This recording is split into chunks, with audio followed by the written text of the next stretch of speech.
protection planning, those kinds of issues. So hopefully you can all join us again next time, but for today, we're going to be talking about estate planning. Kevin and I are elder law attorneys, but that doesn't mean all of our clients are seniors, right? Because elder law is about getting prepared for our golden years and making sure that we have our documents and our affairs in order. And that's for anyone of any age. So that's what our topic is today. And we really feel that it's going to be providing you a lot of interesting information, and we are saving some time at the end for questions. So if you do have questions, please hold off. We're going to save about 15 minutes or so at the end, and be happy to answer any questions you or the audience online would have. This isn't advancing, I'm sorry. You might have to click into it, Karen. So we're going to, just try it, I'm sorry, see, there we go. I get thrown for a loop with this technology all the time, forgive me. So as we said, we're going to be talking about estate planning for all ages. And Kevin and I have broken down estate planning into two main areas when we're talking about planning for all ages. That's planning for a future incapacity. What if there's a time in my future when I'm unable to make my own financial decisions? I'm unable to manage my own health care.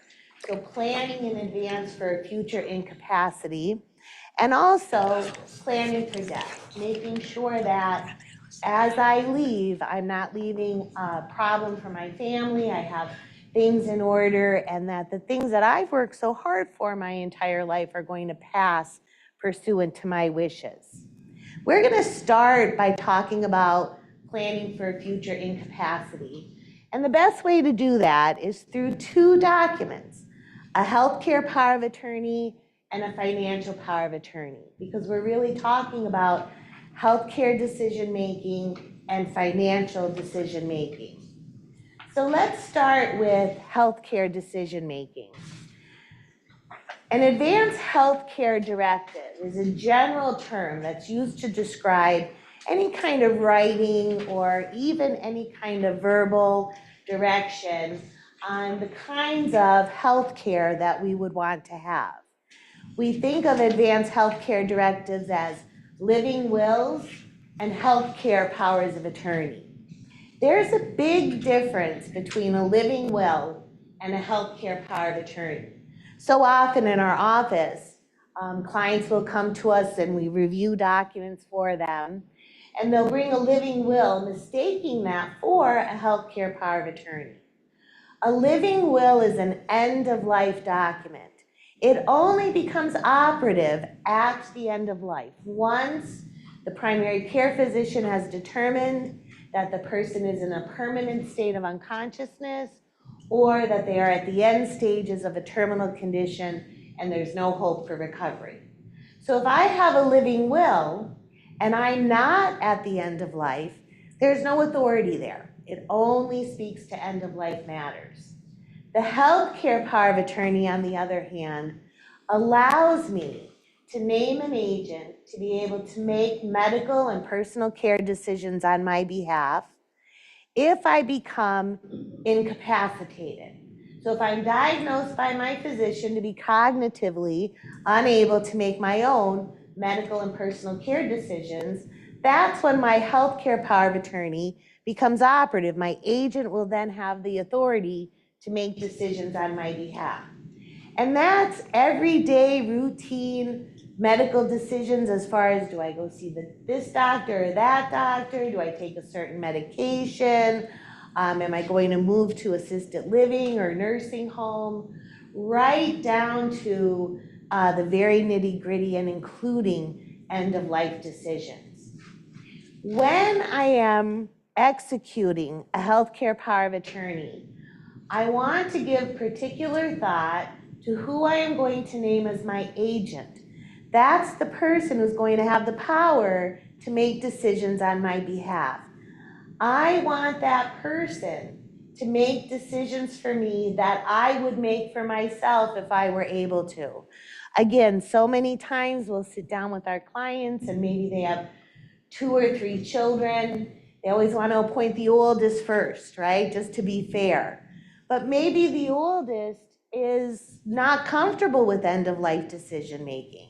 That would not be the person that I would want to appoint, particularly with my own type of philosophy. So we ask our clients as we're sitting with them to really give good thought to who they're going to appoint. They can appoint one person, and then they should always appoint a backup, right? So we always want to have a spare just in case.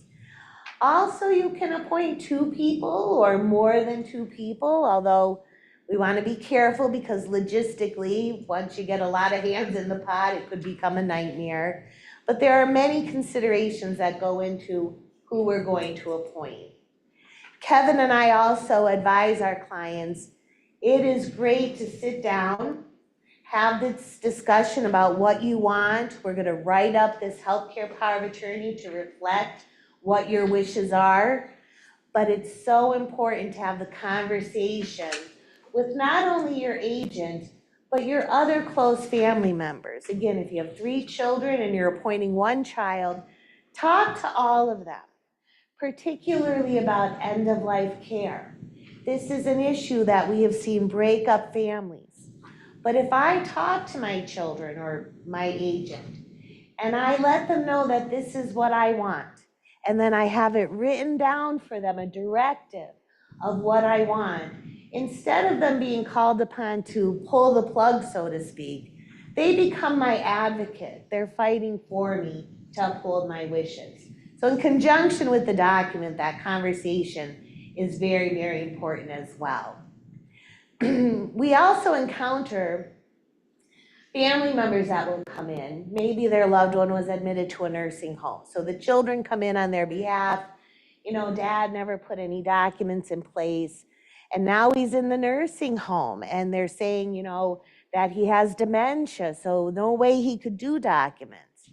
It's important to understand that legal capacity to execute an advanced healthcare directive or a healthcare power of attorney does not necessarily mean that someone can't have been diagnosed with a dementia. What we're looking for under the law, because the law supports us being able to execute a healthcare power of attorney, it's autonomy, right? It means I am choosing who I want to act on my behalf.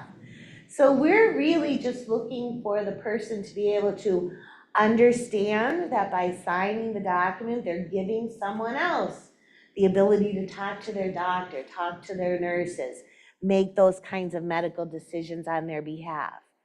And if 10 minutes after we're gone, as long as the person understood it in the moment, it doesn't matter if they didn't remember that we were there. In the moment, they understood. So we're always trying to break that down with people. Don't think that just because someone has been diagnosed with a dementia, they're no longer competent to be able to make their own decisions.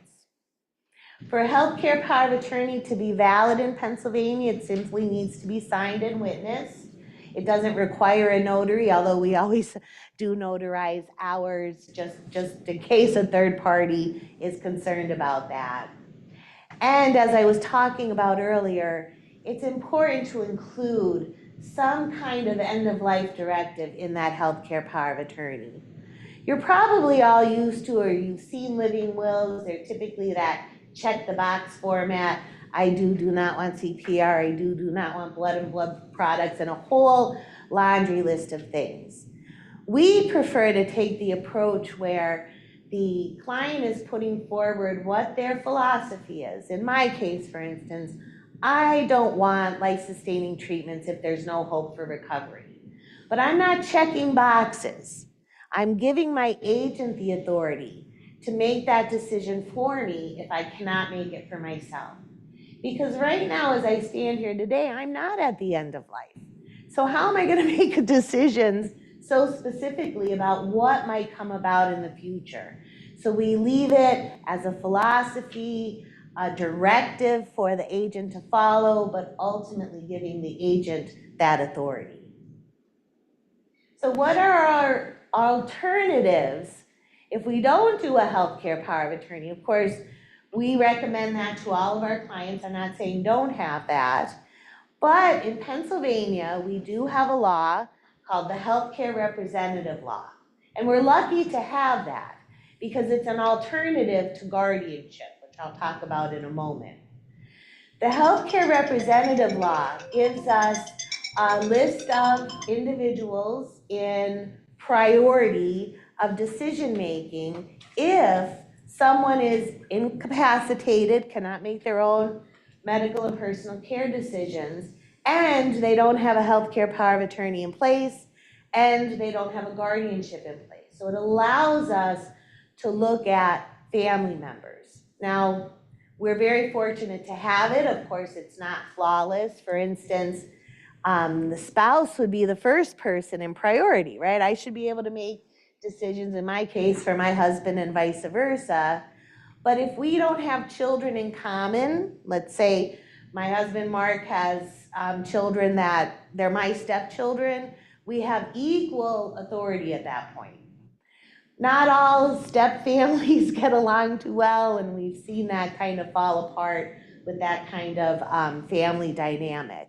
But it basically just goes down the line, you know, spouse, then adult children, adult grandchildren, it goes to siblings, nieces and nephews, etc., till we get down to the very end, and the last person who would have authority is anyone who knows the person, essentially. So somebody who at least has knowledge of the person's wishes, even if it's not a family member, can act as a healthcare representative.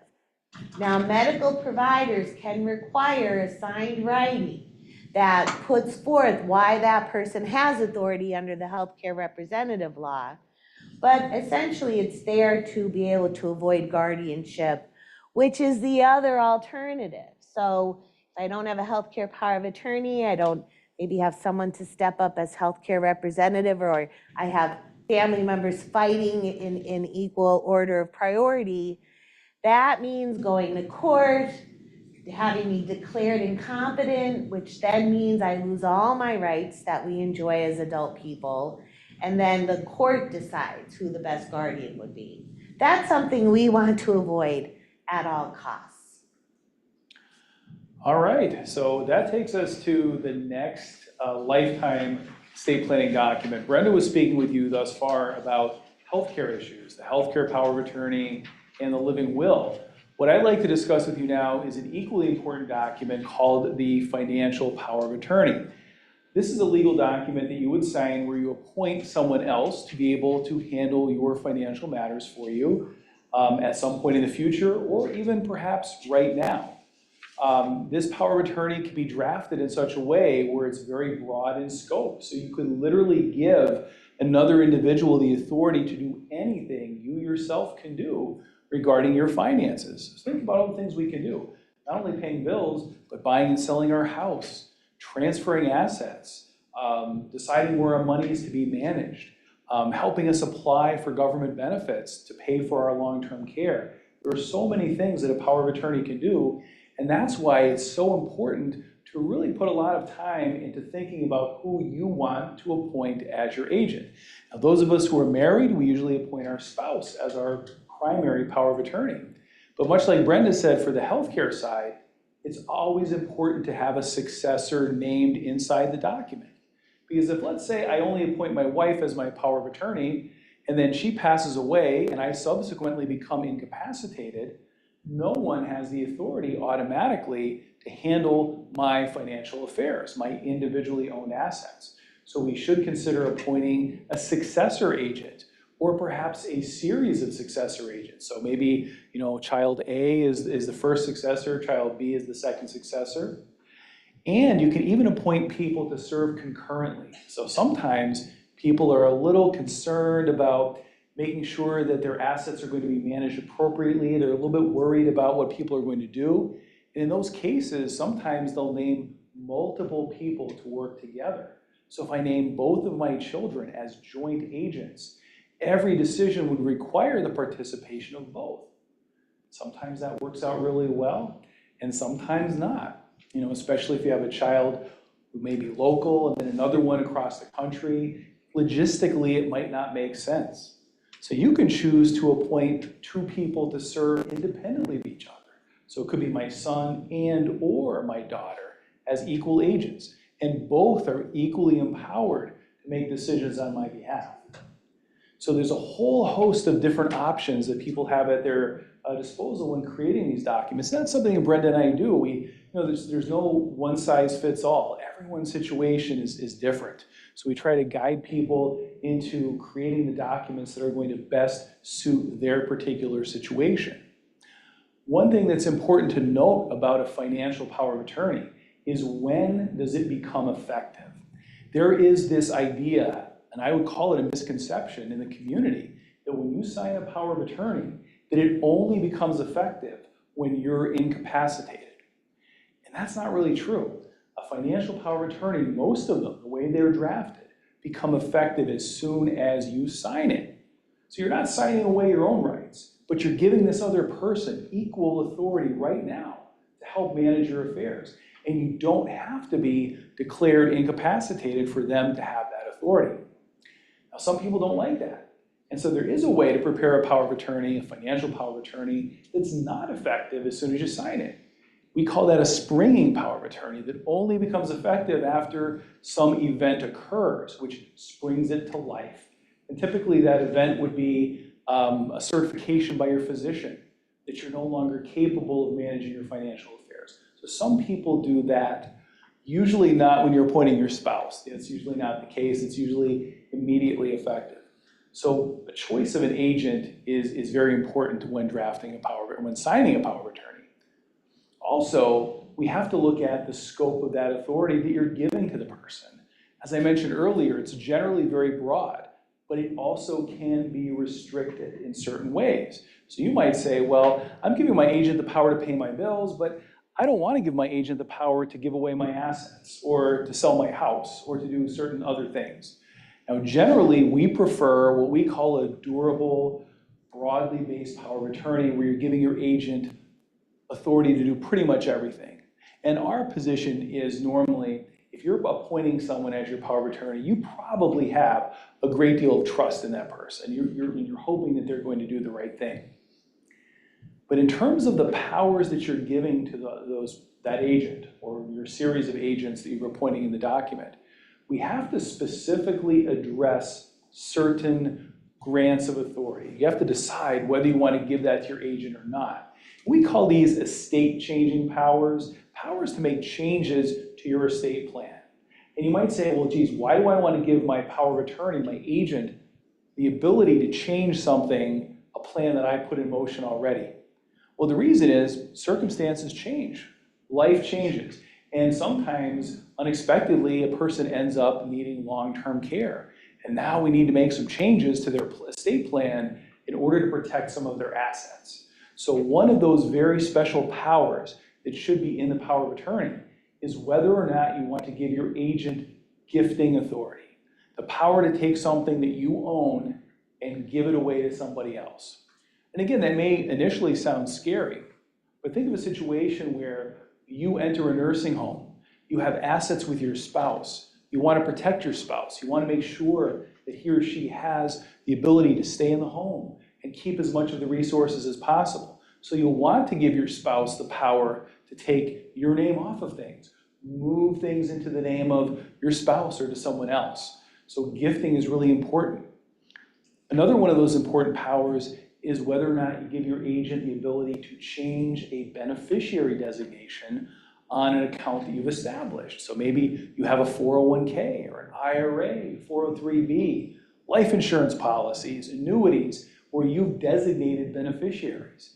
Well, again, circumstances change. Maybe that beneficiary is now ill and you're no longer competent. So we need to change that beneficiary designation. So there's a lot that goes into a financial power of attorney. It's not a simple form that they're all the same. There really is a lot of background and a lot of discussion that really should go into a power of attorney document. One thing that Brenda and I often hear is from a married couple, they'll come in and they'll say, well, do we really need a power of attorney? Because almost everything we own is in both names, or my spouse is my beneficiary, so why do I need a power of attorney? Well, it is true that your spouse can manage jointly titled assets and generally speaking, if you become incapacitated. But something that's in your name alone, like your retirement account or your life insurance policy, even though your spouse may be the beneficiary, if you become incapacitated, they have no authority to remove money from those accounts or to make changes to those accounts in the absence of a financial power of attorney. So really, everybody should have these documents, whether you're 18 or older, the healthcare power of attorney, the financial power of attorney. Much like the healthcare directive, the financial power of attorney, for it to be valid, the person signing it must possess the level of capacity needed to understand what they're doing. And just like for the healthcare side of things, we're not looking for a person to be perfect. There's days that most of us aren't perfect, right? Many days. And so we're looking for lucidity of the moment. And we have so many times where we met with clients who are already in a nursing home, in a hospital. Maybe they've been diagnosed with Alzheimer's or another type of dementia. But when you sit down and talk to them, they really can, in that moment, express their wishes and the fact that they are indeed comfortable appointing their spouse or their son or their daughter as their agent under this power of attorney. And we can allow those people to sign if that document is appropriately witnessed and notarized. And when we do documents such as that, Brenda and I are always there. We always meet with the client to ensure that they possess that correct level of capacity to sign those documents. So the financial power of attorney, I can't even stress enough how important it is. Everyone should have this document. It's the key to allowing a person of your choice to manage your financial affairs if you become unable to do so. And it's also the key to protecting your resources from future potential long-term care expenses, which are quite devastating. And in our next session, we're going to get into what those costs are and how people can indeed protect their resources. Now, powers of attorney are not something that everyone has, unfortunately. So there are, thankfully, some alternatives to powers of attorney in situations where someone might not have executed one, and maybe now they're unable to execute a power of attorney. So if a person has a jointly titled account, a bank account, with multiple names on it, generally speaking, any of those joint account holders have the ability to manage that account. So if I became incapacitated and I didn't have a power of attorney, and my son was a joint owner on that bank account, he has the ability to pay bills and manage that money and, move money around, remove money from that account as necessary. Sometimes, again, when people are unable to sign a power of attorney, we still need to give someone the authority to handle their individually owned assets. And that's where we get into guardianship. Legal guardianship, which is a lengthy, expensive process where, as Brenda was saying, a person has to be declared to be incapacitated, and a finding made that they're in need of someone to manage their affairs, and then a finding by a court that the person is the right person, that they've met all the requirements. And then once that's created, there's ongoing reporting requirements to the court for a guardianship. So we want to avoid that if at all possible. And by signing a financial power of attorney, you can absolutely avoid that by giving the individual the choice as to who they want to appoint as their agent. So now we're going to move from lifetime planning, right? Planning for autonomy during our lifetimes to planning for death, which is another large part of estate planning. Often what people think of, I think, when we first say estate planning, a lot of people automatically think of, oh, what's going to happen to my things when I pass? There's a lot of planning that goes into that, but primarily it's the last will and testament that is going to make sure my wishes are upheld after I pass, related to my home and my life savings and who's going to take care of beneficiaries if that becomes necessary. So we're going to talk now about the last will and testament and how that works in people's estates. So one of the basic things about a will is what does it control and what does it not control? And this is the thing I find myself explaining most often to clients about the will. That the will is only going to govern the disposition of assets that a person owns solely on their date of death. A will doesn't control what happens to jointly titled assets. A will does not control what happens to assets that have a beneficiary. So think of everything that you have, what you consider to be your estate. And I would submit to you that many people have a significant amount of money in retirement money or accounts, IRAs, 401ks, 403bs, possibly life insurance and annuities. All of those types of accounts have a designated beneficiary, a contract where you execute and appoint your beneficiaries. So the will has nothing to do with that. And I think people oftentimes are surprised to learn that how limited a will can be. So usually in a married context, when the first spouse passes, we don't usually even have to look at the will because everything is either jointly titled with the surviving spouse, so it's now owned solely by the spouse, or there's been a beneficiary designation that's appointed the surviving spouse as the beneficiary. So that's, to me, the most basic aspect of the will, what it controls. And even having said that, there are times, because we have had clients, again, just like Kevin will say, oh, I don't need a power of attorney, my spouse is going to be able to make decisions. Same thing with the will. The understanding is if I'm married, my spouse is going to get everything. And that's not the case necessarily.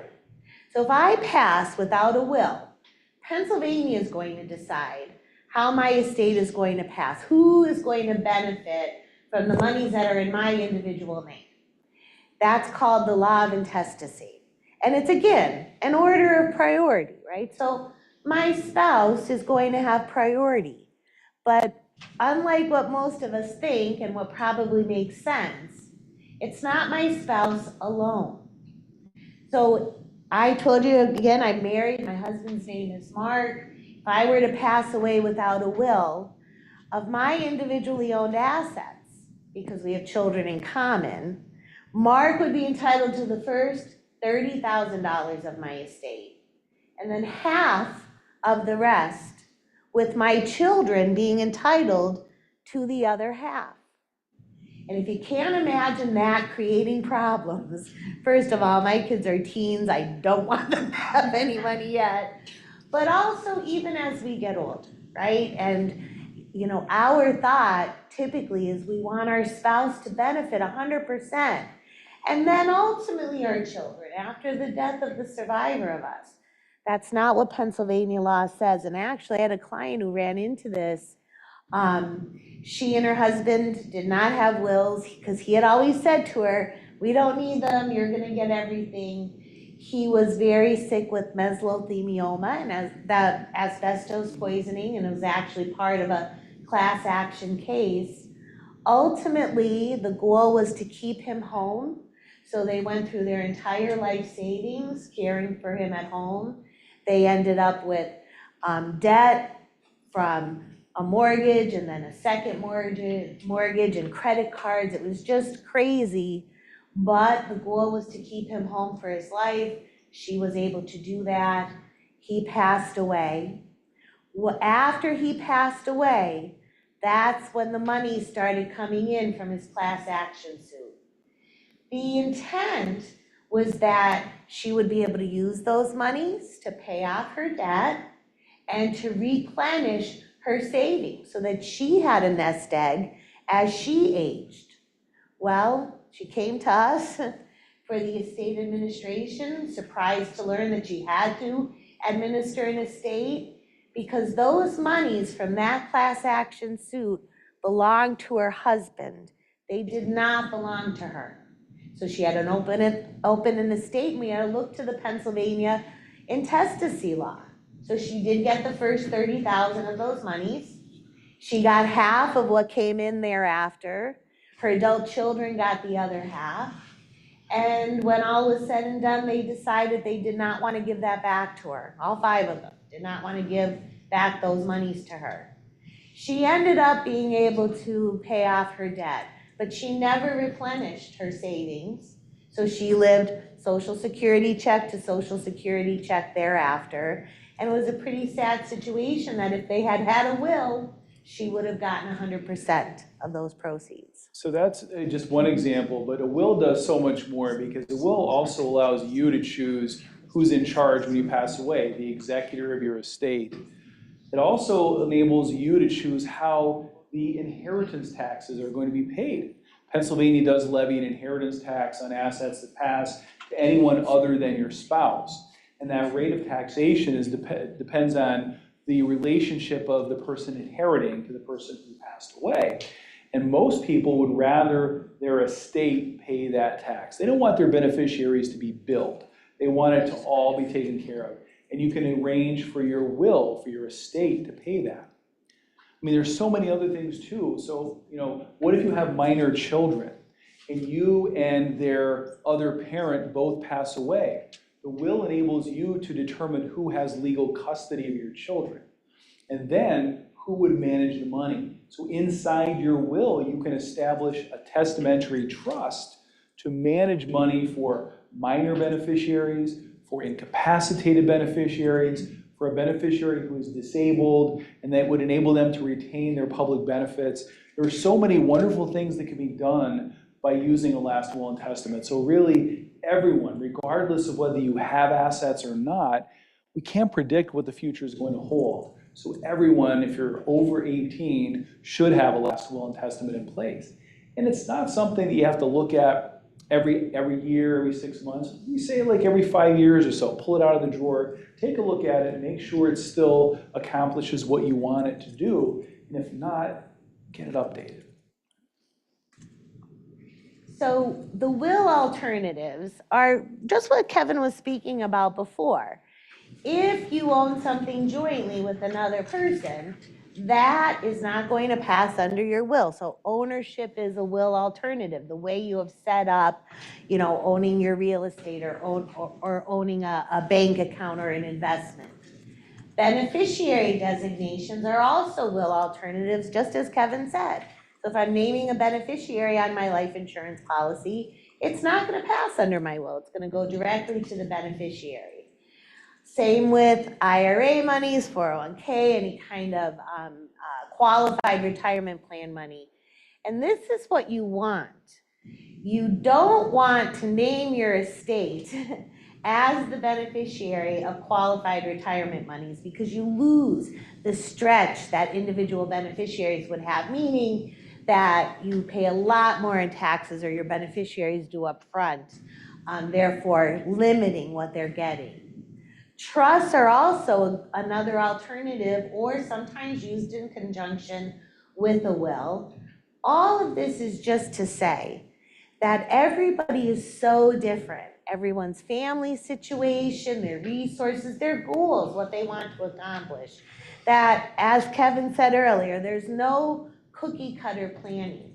It requires a very serious conversation with every single client, getting to the depth of what their goals are, their family situation, and crafting a plan with a will, a trust if it's needed, powers of attorney, healthcare powers of attorney, to make sure that their goals are met. And as part of that, updating your beneficiary designations, again, can't stress that enough. I mean, you could have a perfect will that does exactly what you want it to do, but if your beneficiary designations are out of date, I mean, I can't tell you how many times I've had a client who's maybe in their 50s or 60s, and the beneficiary in their will is their deceased mother and father, and there's no one named as a contingent beneficiary. So we always remind clients when we're preparing an estate plan, okay, we're doing the will, we're doing the powers of attorney, but you need to look at and update your beneficiary designations. And sometimes people don't even know where to start with that. And if that's the case, we'll help them with that. I had a client this morning, an elderly gentleman, who he'd never included, he was never married, never had children, never put any beneficiaries on any of his assets, and they were significant assets. So one of my case managers sat down with him and helped him fill out the beneficiary designation form so he could actually name his siblings as his beneficiaries so they could take advantage of those tax rules that Brenda was talking about. Because if there was no beneficiary, all that retirement money would flow through his estate into his will, and it would all have to be distributed right away, and there'd be tremendous tax consequences to that family. So estate planning really is a holistic approach. It's not just a piece of paper, it's not a document, it's really a discussion. And it's a discussion that needs to kind of go on, from time to time and change as well. So that's our overview of estate planning. Again, we'll be back next month on July 16th, where we're gonna delve into the issues of asset protection in advance of needing nursing home care, as well as if someone is in a crisis. But for now, we'd like to answer any questions that anyone may have. We'll do our best.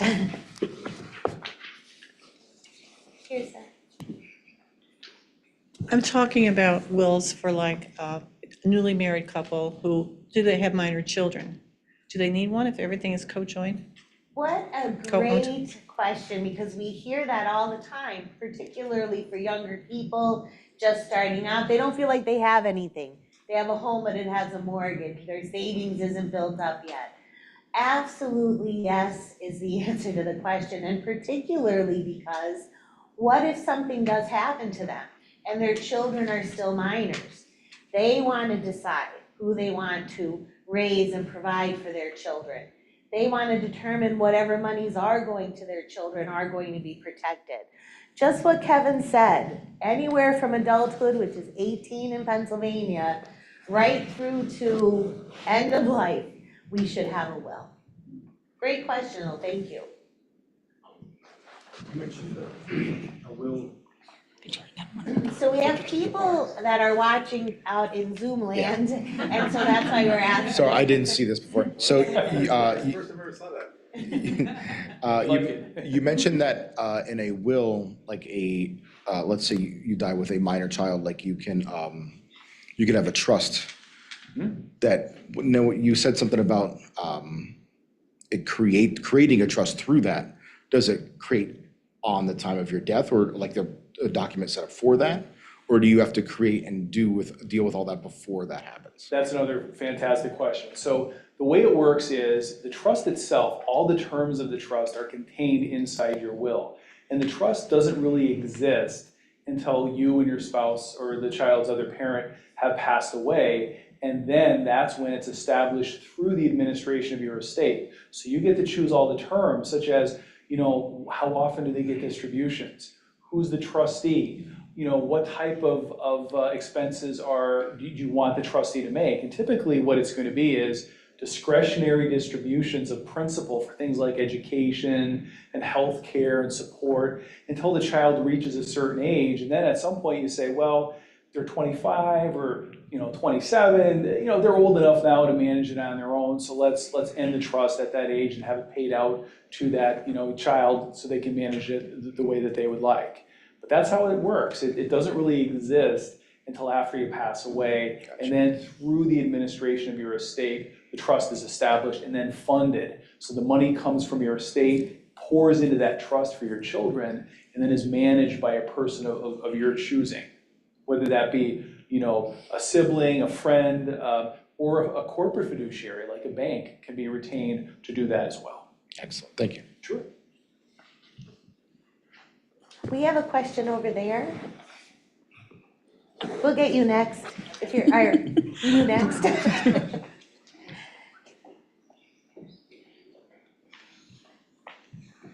Thank you. So when you were talking about will alternatives and you were talking about like ownership, were you talking like ownership between a husband and wife? What about like me and my son? What if I, put his name on the house per se? This is great to clarify. So a jointly owned asset, we do typically think of spouses, right? Owning their assets jointly, but yeah, I could put my daughter on my bank account, or I can add a child or a niece or a nephew or anyone I like to my deed.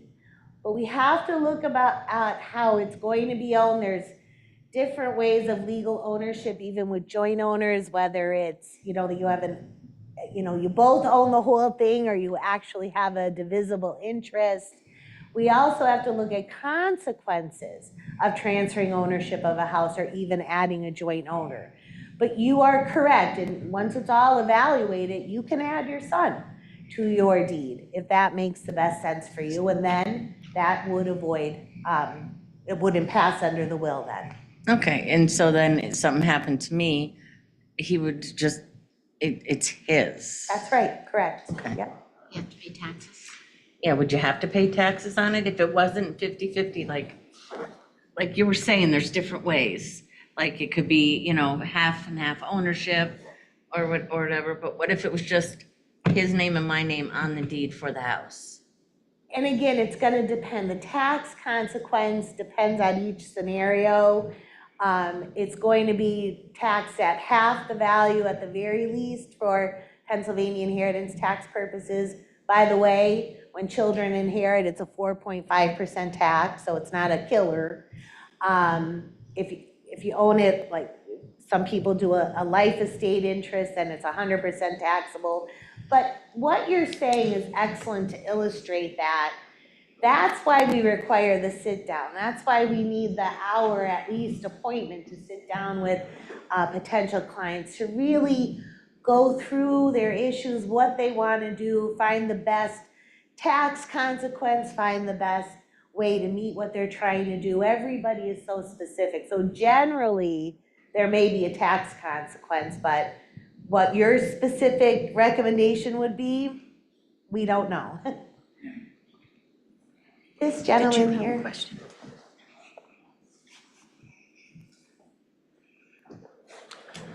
So my question is for you. You did our will, and we were very happy with that. Now, we're probably going to retire in another state. As we look at these other documents, the power of attorney and that type of thing, would we need to get those updated if we did move to another state?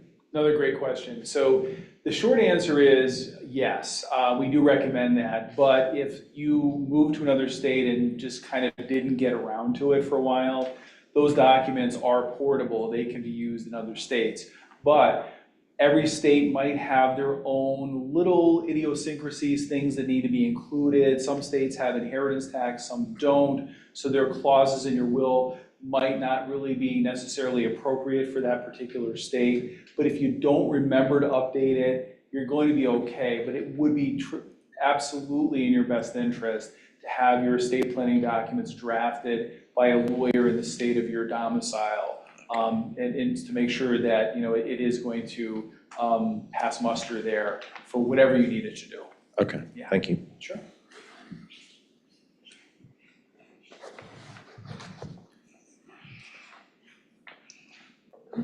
Go ahead. Okay, this is a question. What if you have to go to a nursing home and you have a lot of IRA money and assets? How could you avoid the money loss? Could you do it before you go to a nursing home in a trust, or you have to do it the day you go? You pay you go. How you satisfy the state? Thank you for that question, because that's exactly what we're going to talk about in July. But I will kind of give you a preview because you brought it up, and of course, this is something that's always on our mind. It's where we end up losing our assets if we need nursing home care because it's so expensive. There are options. There are options for planning in advance using your estate plan that are very flexible and allows you to set up your estate in a way to protect your assets from a future nursing home cost. But there are also plans that we could put in place in a crisis situation, meaning I moved to a nursing home and I didn't have any planning in place. Now what do I do? There are things that we can do at that time too. I hope you could come back in July because we're gonna go in great detail then about those two different options. But there are options, there's planning available. Right. I'm just going to comment on the lady that talked about putting like the house in her name and her son's. Let's just pretend it's my house and it's my son and daughter. And if they're married, where do their spouses come into like my plan? Like, do I end up losing, like if they get divorced or something, do I end up losing a quarter of the house or something? I think that it really depends on the state in which your son and daughter We're all here. live. They're all in Pennsylvania. As long as they don't add their spouses as a joint owner, it's not a lot, but there would be a small interest that a spouse of your child would acquire in the property. So that's one of the reasons why we don't recommend usually an outright transfer like that, adding a child as a joint owner. with the right of survivorship. There are other things you can do Okay. to prevent that risk. Like, as Brenda said earlier, something called a life estate, or maybe utilizing a specialized type of trust. And does the wording and/or, I know, does that have meaning in terms of like, you know, And/or means that you have, it could be either one of you, right? So for instance, a bank account is typically that way. You could go into the bank, take all the money out, or your joint owner could do the same. With real estate, it's titled different. You're gonna own it as tenants in common, which means that you both own one half, that legally. It could be actually partitioned. yeah. It wouldn't be easy, but it could. Or joint tenants with right of survivorship, where you all own the whole thing and whoever survives inherits. So again, there's all those considerations. Yeah, and I know that, like, here, we're not gonna answer that, but I just thought I'd throw that out there because, to me, I love the spouses, but I love my kids more. That's true, that's true. It's just the way it is. You know, that is so natural, what you're Yeah, saying, yeah. we hear that every single day, and the thing is that you want to keep what you worked for in your family. And your in-laws, you could love them as your own children, but let their parents take care of them. And if right? they get, So, if my, you know, if that happens, then now it's theirs, they can do whatever they want. You're right. But from my standpoint, yeah, I paid for their education, so like, we're Yeah, sticking. you've already taken care of that. Yeah, I already did, you're right. Really, Okay, we're that's good, the and they best did gift too. you can give. Yeah, all right, Thank I'm you. done. There we go. We're going to take a couple of questions online because we have several in the chat. Okay. First one, what happens if you don't have a will and you have minor children when you die? What happens to them? Well, I Well- mean, yeah, that's a tough one because the will is the instrument through which you appoint someone to be the legal guardian of your children. And without that, Family Yeah. members would have to go to court, much like if you had an older person who didn't have the financial power of attorney, they have to go before a judge. If family members are fighting, you know, two sisters or, you know, one on the one spouse's side, one on the other spouse's side, each want the children, they're fighting about it. And they're doing that before a judge. The kids are kind of in limbo. Who are they living with? A lot of times grandparents step in. It's the best thing to do is to set it up to make sure that you're naming the person or people that you feel will best care for your children. because there's not, in the absence of a will, there isn't like one person that automatically has custody of the children. So it's so important for young parents to have that. And unfortunately, a lot of times people don't realize that because they don't yet have a lot of assets. They have children, but they don't have assets, so they don't have a will in place, but they really should. Thank you. Next one, what is the best way to go about getting a financial or healthcare power of attorney? Is that something we can get online and get notarized, or is it best to do this with a lawyer? It is absolutely best to do it with a lawyer. I mean, people can and do go online and print off documents and sign them, but what you're missing out there on is the discussion, going through the various options with the document. You're not going to have the options. It's going to be just a printable document in most cases. You're not going to have that counsel. So I will say this, that powers of attorney are probably some of the least costly legal documents that a person could get through a lawyer or a law firm. So it really is no reason not to seek legal counsel and make sure that the document is crafted specifically to meet your individual needs and concerns. And also, particularly for a financial power of attorney, they have to meet very specific execution requirements. And usually those online, because they're just general forms that are being thrown out there, they're not nearly what Pennsylvania requires to be valid. Whenever we review them, we want to say to people, look, I'm looking at what you have in place now. It's great. You did what you needed to do. But when we see, online documents like that, I can't think of one time I've been able to say to somebody, all right, you got your bases covered. It's usually, let's fix this. Thank you. Are trusts only for incapacitated children or underage children? No, trusts can be used in the context of minor children or children under whatever age you would want to manage resources. Trust can be used, of course, to preserve public benefits for an individual who might be receiving SSI or Medicaid, but also just for a spendthrift, for a person who just isn't good at managing their own money, maybe a child with an addiction problem that the parent wants to secure someone else's continued support and control over the resources. So there really isn't any limitation. We have clients that wanted their assets to be in trust for their children for their entire life of their child. And then when their child passes away, it would go to a third party at that point, but it stays under the umbrella of the trust and remains managed by a trustee until that person passes away. And there are as many reasons for that as there are people. Like this gentleman was saying, hey, I want to make sure my assets go to my children. Sometimes that might be doing a trust for the children if there's an idea that there might be marital problems or creditors lurking out there. So again, it just depends on specific circumstances. Thank you. If you set up a trust, do you protect your trustees from inheritance tax? It depends on the kind of trust and not the kind of trust that we do. So here's the thing. If you set up a completely irrevocable trust where you retain absolutely no authority over the assets that you have transferred to the trust, and you survive 1 year, then those assets will not be subject to the inheritance tax, which is typically going to be 4.5% again if children are inheriting. However, most people don't want to have a completely irrevocable trust that is not going to allow them some access to their assets. Sure, we're trying to protect them ultimately for our children or other loved ones, but we want to protect ourselves during our lifetime first.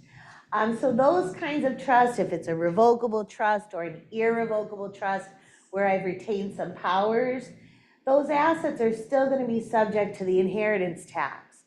However, on the other hand, we're probably saving capital gains tax. So I might pay a 4.5% tax as a child inheriting, but that will allow me to avoid a 15 to 20% capital gains tax down the road. So the answer is it depends, but typically we're not recommending a purely irrevocable trust. That's right. Oftentimes people will come in with the idea that they want to avoid inheritance tax, which is only natural, right? You want what you have, all of it, to pass on to your children. But there's a trade-off, as Brenda said. So if we do something, we create a structure that will enable you to avoid inheritance tax, we're going to avoid that 4.5% tax, but we're opening you up to your beneficiary up to a capital gains tax, which is probably going to be worse when they eventually sell the highly appreciated property. They may pay 20% on a capital gain, so they're avoiding a smaller tax and they're inviting in a larger tax.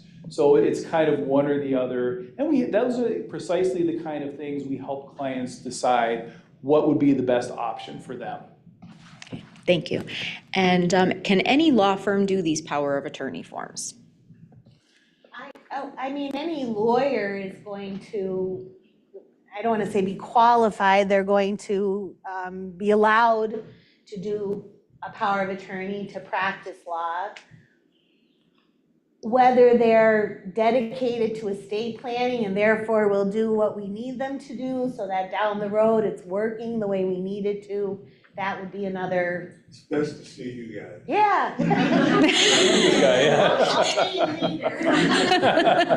Do you have a general fee for services rendered?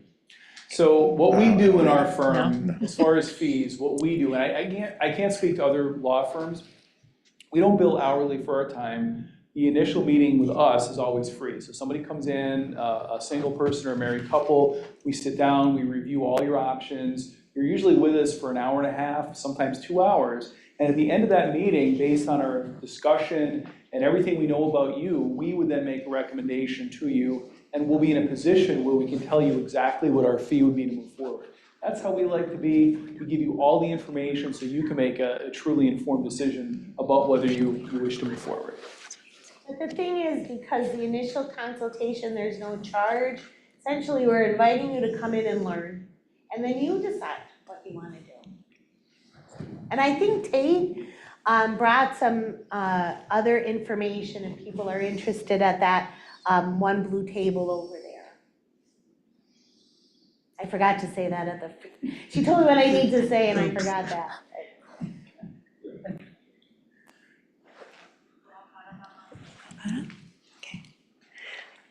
Any other questions?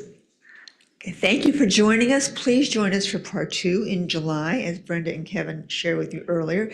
And let's please give them a round of applause. Thank you for being with us, everyone.